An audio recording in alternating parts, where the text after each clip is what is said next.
look at what I got here. I'm gonna create two different weather conditions in the same jar using some curd, some milk, water, and a torchlight. Let's pour some water into the jar.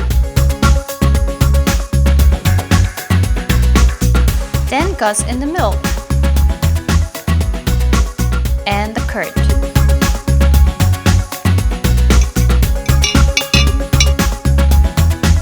We have to stir this properly to get an even mix of yogurt particles, milk, and the water. And before I get on with the next step, I have to turn the lights off.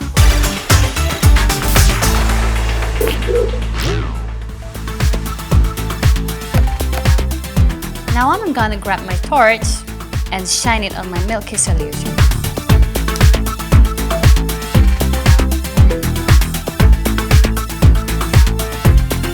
There you go, your blue-tinged morning skies. And as I move my torch down, the golden hues of sunset. Let me explain the science here. Now, the tiny particles in the milk act just like the tiny particles in the atmosphere. They scatter the light shining upon them. When the light comes from the side of the jar, the light of shorter wavelength, like blue light, is scattered the most. So that's the color we observe. And when we shine the torch from the back of the jar, the light is scattered differently. This time, most of the blue light has been scattered away from our line of sight. So, the dominant color to reach our eye is red. Hence, the solution in the jar now appears reddish.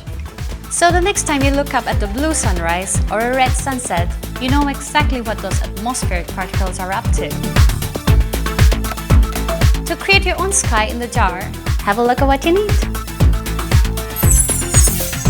A glass jar, some milk, curd, water, torchlight.